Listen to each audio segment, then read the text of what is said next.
Hello दोस्तों, मैं खुशबू आप सबका स्वागत करती हूँ खुशबू कुमारी अम्बाला में। आई होप कि आप सब अच्छे होंगे, स्वस्थ होंगे। तो मैं बिना टाइम पास किए हुए अपने सिलेबस की ओर चलती हूँ। तो हम आप लोग को पढ़ा रहे थे सिंपल इंटरेस्ट। साधारण ब्याज में मैंने सिर्फ कुछ पॉइंट्स लिखे थे, जो मेन इंपॉर्टेंट्स पॉइंट्स लिख दिए थे, कुछ कुछ दो फार्मूले लिख दिए थे और टाइप 1 पढ़ाने के लिए बचा हुआ था।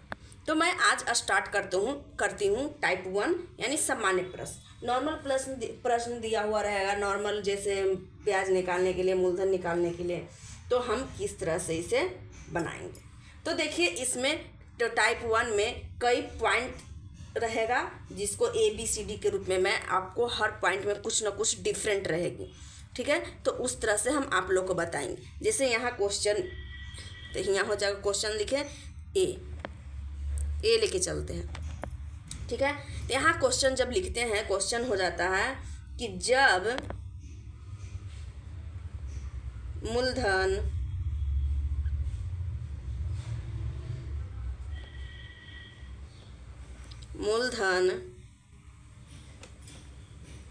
ज्ञात करना हो,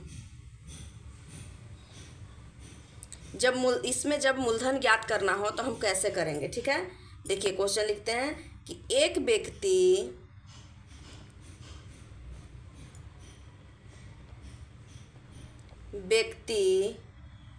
कोई धन को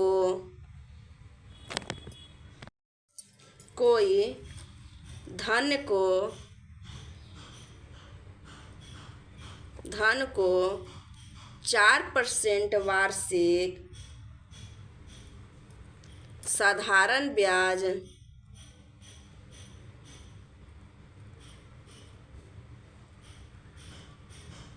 ब्याज की दर से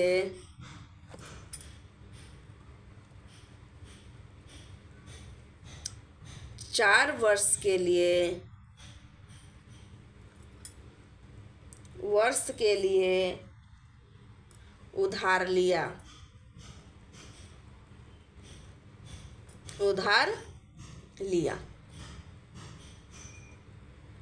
यदि 4 वर्ष के बाद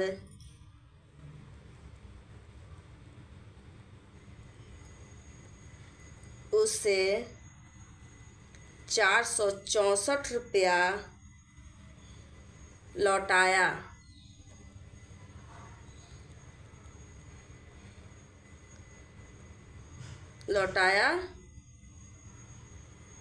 गया तो मूलधन क्या होगा।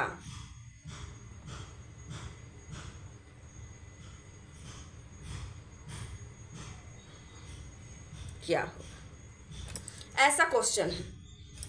यहाँ क्या कह रहा है, मूलधन ज्ञात करने के। तो सबसे पहले तो यहाँ पे मूलधन दिया। मूलधन का मतलब हुआ कितना, क्या हुआ कि कितना हम कितना रुपया किसी को हम कर्ज दे रहे हैं, वही हमें निकालना है। मूलधन का मतलब यही बताया था ना कि जब हम किसी को कर्जा के रूप में जो रुपया देते हैं, धन देते हैं, उसी को हम मूलधन कहते हैं। माने कि हम किसी को धन दे रहे हैं, वही निकालना यहाँ है। तो यहाँ देखिए परसेंटेज दिया हुआ है, तो हम बोले थे कि दर कभी भी हमेशा क्या में होगा, परसेंटेज में होगा, जिसको हम R से सूचित करते हैं। कितना साल के लिए है, 4 साल के लिए। तो समय हो गया, ये भी हम आपको बताए थे कि जो टाइम दिया हुआ रहेगा उतना। अब कह रहा है कि 4 साल के बाद वह, जैसे हम मान लिया जाए कि हम श्याम जो है राम जो है श्याम को कुछ पैसा दिया। कितना दिया यहाँ पे मालूम नहीं है, तो हम X भी मान सकते थे। क्या दिया मालूम नहीं है, लेकिन 4 साल के बाद क्या कह रहा है कि 464 रुपया इसको दे रहा। राम इससे दिया कुछ रुपया, लेकिन यही जो श्याम जो है फिर इसको क्या कर रहा है, 4 साल बाद इसको 464 रुपये इससे दे रहा है। 4 साल के बाद, 4 वर्ष बाद जो है श्याम जो है राम को जब पैसा रिटर्न कर रहा है तो 465 रुपया दे रहा। ठीक है, तो इसमें जरूरी है कि इसमें कुल मूलधन ही दिया होगा, हो सकता है ब्याज भी दिया होगा। तो कह रहा है कि मूलधन ज्ञात करें, यानी क्या ये दिया हुआ है, ये दिया हुआ है मिश्र धन, यानी 464 रुपये मिश्र धन। यानी ब्याज जो हम रुपया दिए थे किसी को, धन हम कर्जा के रूप में जिसे दिए थे, राम ने कर्जा के रूप में श्याम को जो धन दिया था वो भी लौटाया और जो सूद हुआ वो भी लौटाया। तो सूद को हम क्या कहते हैं मैथमेटिक्स भाषा में? ब्याज कहते हैं। इतना आ गया। अब बताइए मिश्र धन बराबर क्या सूत्र होता है? यहाँ हम लिखा है मिश्र धन बराबर ब्याज माइनस मूलधन, ब्याज प्लस मूलधन, सॉरी प्लस न हो जाएगा, दोनों को जोड़ना के बाद ना मिश्र धन आती है। तो अब बताइए अगर यहीं से अगर ब्याज निकालने के लिए कह दिया जाए कि ब्याज बराबर क्या होगा, तो हम इसमें से इसमें घटा देंगे तो ब्याज निकल जाएगा। तो मिश्र धन माइनस मूलधन, मूलधन, ये भी एक फॉर्मूला हो सकता है। ठीक है, तो हम क्या करते हैं, इसे साधारण सूत्र के अनुसार से हम निकाल सकते हैं। तो सबसे पहले तो हम ब्याज निकालेंगे। तो ब्याज बराबर क्या हो जाएगा? ब्याज मेरा निकला हुआ ना है। ब्याज निकालने के लिए क्या करेंगे कि मिश्रधन में से मूलधन को घटा देंगे। तो मिश्रधन हो गया 664 और माइनस मूलधन। तो ब्याज के सूत्र क्या होता है? सूत्र से ब्याज बराबर मूलधन गुने दर गुने समय गुने बटे 100, यही सूत्र में बिठा देना। तो ब्याज कितना मेरा आया है?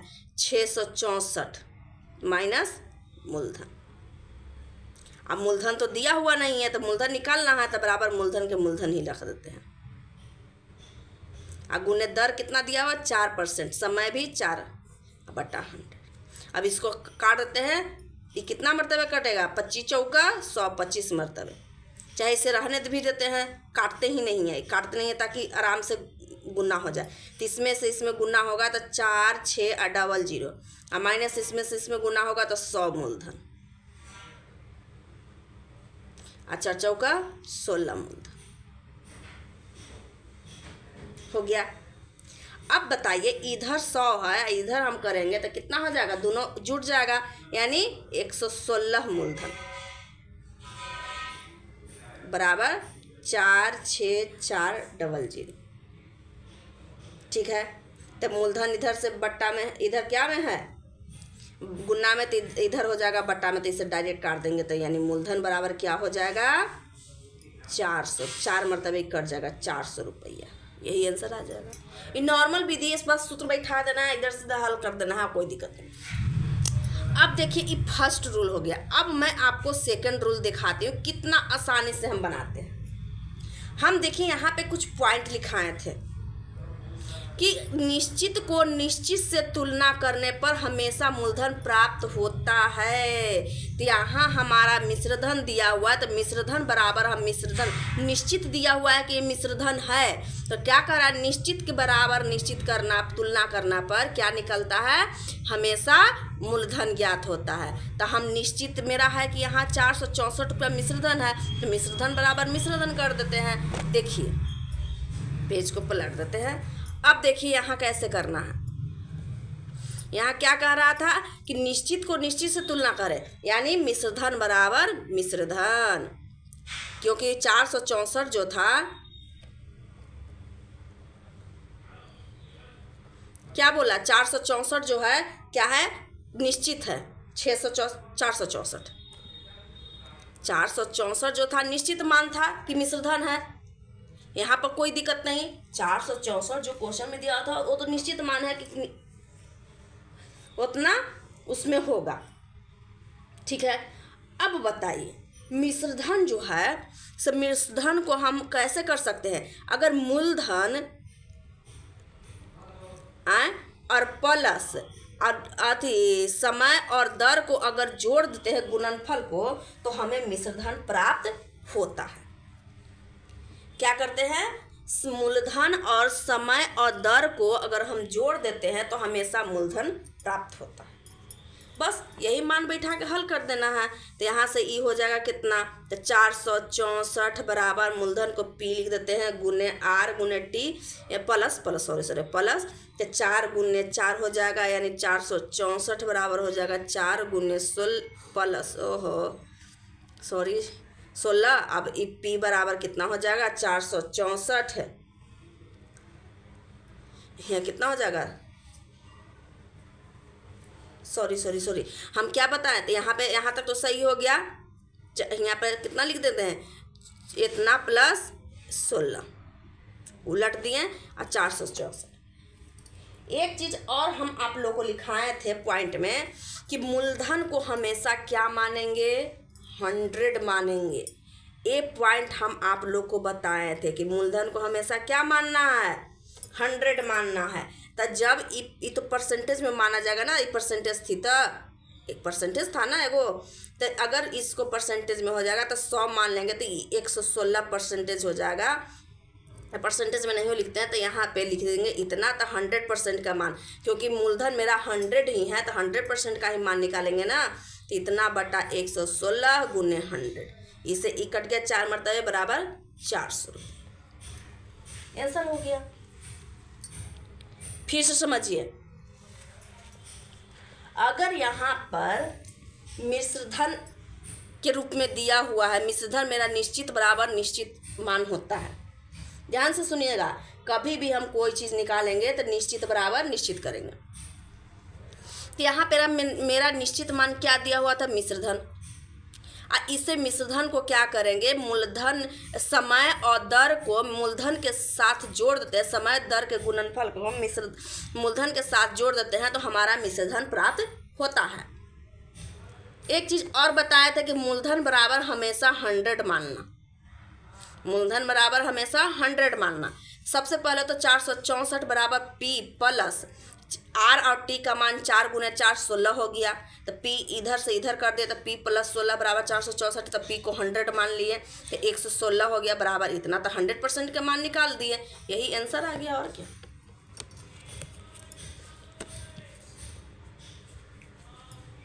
कोई दिक्कत नहीं।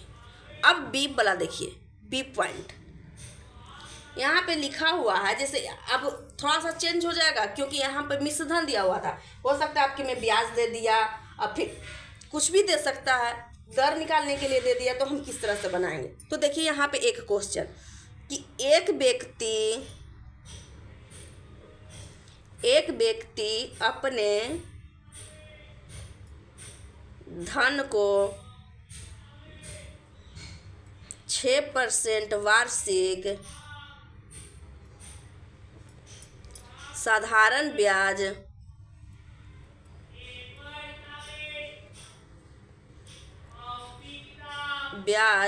की दर से 5 वर्ष के लिए उधार लगाया, 5 वर्ष के लिए उधार लगाया। यदि उसे ब्याज को रुपया में 720 रुपया मिला, ठीक है, तो उस व्यक्ति का मूलधन बताइए।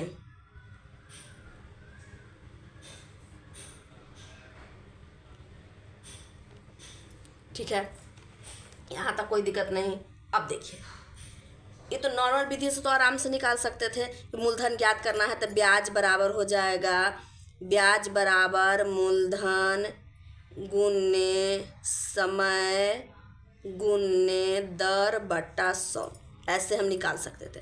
तो ब्याज का मान दिया हुआ था 720, मूलधन नहीं दिया हुआ है तो पी लिख देते हैं, और गुना आर दिया हुआ है, समय दिया हुआ है, मतलब 5 गुने 6 दिया हुआ है बटा 100। इसको काट देते हैं तो ये कितना हो जाएगा, सीधा पी बराबर कर देते हैं। तो यहाँ चले आते हैं तो पी बराबर हो जाएगा 720 गुने 100 बटा 5 गुने 6, 12 छक 72, 120 मरतबे, इससे ई कट गया कितना मरतबे, 25 बी पचे 100 बराबर कितना हो जाएगा, दोनों को गुना करें तो 12 दूना 2400 रुपया, यही आंसर आ गया। ये तो नॉर्मल विधि है, जो कि आप लोग नॉर्मल से बना सकते हैं। ठीक है, तो यहाँ पे जो जहाँ जहाँ जिसका मान दिया हुआ रहेगा वो मान वहाँ वहाँ हम पुट कर देंगे और उसे हल कर देंगे। ठीक है, आप देखिए सेकेंड रूल, हम क्या बोले थे, निश्चित को हमेशा निश्चित से माने। तो यहाँ पे निश्चित क्या दिया हुआ है, ब्याज दिया कि ब्याज उससे 72 रुपया मिला। ब्याज कितना मिला, ब्याज बराबर ब्याज, ब्याज उसे कितना निश्चित मिला, 720 रुपया, सॉरी 720 रुपया उसे ब्याज निश्चित मिला। यहाँ पे कोई दिक्कत नहीं।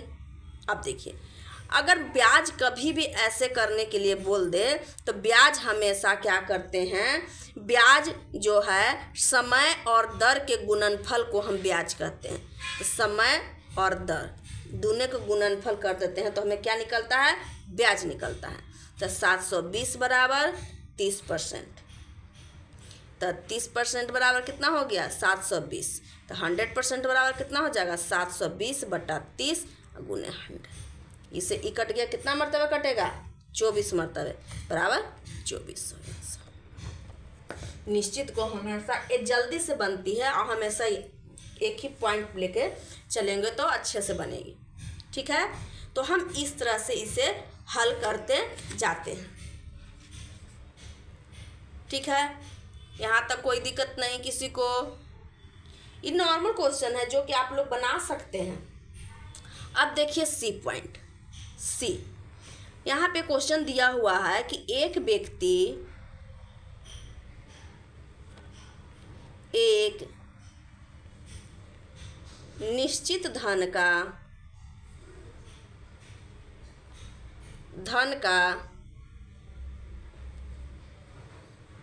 निश्चित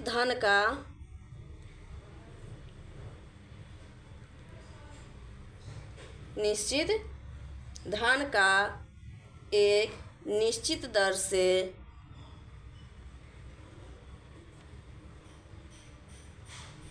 दर से 7 वर्ष के लिए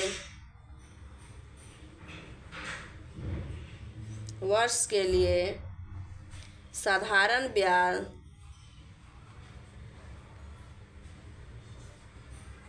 ब्याज पर देता है।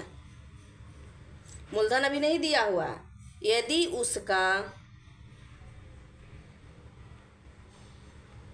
उसका दर 3% कम कर दिया जाए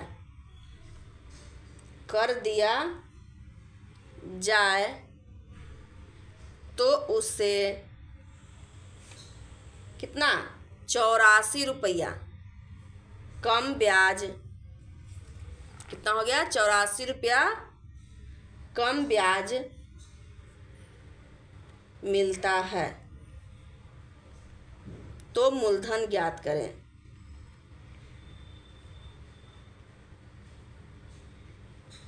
यहाँ 100 हमेशा मूलधन को 100 मान के उस पर मान निकालें। यहाँ पे देखिए क्या निश्चित है, ब्याज कम ब्याज पर निश्चित मान दिया हुआ है कि कम ब्याज है 84 रुपया बराबर कम ब्याज। दोनों को हम क्या माने, निश्चित को निश्चित से मानना है।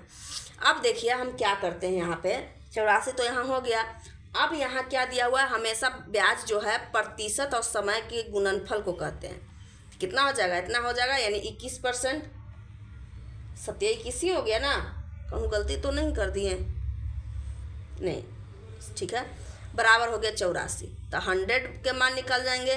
तो 84 बटा 21 और गुने 100, 21 कितना मरतब है, 4 मरतब, 1 चौक 84 बराबर 400 रुपया। आंसर आ गया। बस इसको इसी तरह से शॉर्ट में जितना शॉर्ट जल्दी से बना ले, इसको अब उतना कैलकुलेशन करते हैं, माइनस करते हैं, प्लस करते हैं। कम ब्याज दिया हुआ है तो 100 माइनस 84 ऐसे करते, तब तो वैसे प्रॉब्लम हो जाती। यहाँ डायरेक्ट इतना से इतना कर दे, मूलधन निकल गया। कोई दिक्कत, यहाँ तक किसी को कोई दिक्कत नहीं होनी चाहिए। बस जैसा जो निश्चित के बराबर हम निश्चित हमेशा मान लेंगे, इतना मायने में बैठा ले, निश्चित बराबर निश्चित। इसीलिए हम पहले पॉइंट कुछ इंपॉर्टेंट पॉइंट्स लिख दिए ताकि आप लोग को बनाने में आसानी हो, एग्जाम में जल्दी से बने, टाइम की बचत हो। ठीक है, तो हम निश्चित बराबर निश्चित मान लेते हैं। जहाँ निश्चित, यहाँ भी कम ब्याज मिलता है, यानी निश्चित मान यहाँ दिया हुआ है कि 84 जो है निश्चित मान है, तो बराबर निश्चित से तो निश्चित ब्याज हो जाता है मूल अति समय और दर के गुणनफल के बराबर, यहाँ हम मान लेंगे। और उसे अगर यहीं पे मूलधन, अगर मिश्रधन दिया हो रहा था तो हम 100 इसमें प्लस कर देते, क्योंकि मूलधन जोड़ना है ना। ब्याज तो इतना से निकल गया, लेकिन मूलधन जोड़ेगा तब ब्याज में मूलधन जुटेगा, तब तो मिश्रधन के बराबर होगा। इसलिए 100 हम मूलधन मान कर उसके जोड़कर फिर 100 का मान ज्ञात करते हैं। यहाँ तक किसी कोई दिक्कत नहीं, तो आज इतना ही, फिर कल मिलते हैं नेक्स्ट क्लास में, और फिर नए टॉपिक मैं आप लोगों को, नया पॉइंट्स, टॉपिक नहीं, नया पॉइंट्स मैं आप लोग को बताऊंगी कुछ। तो धन्यवाद।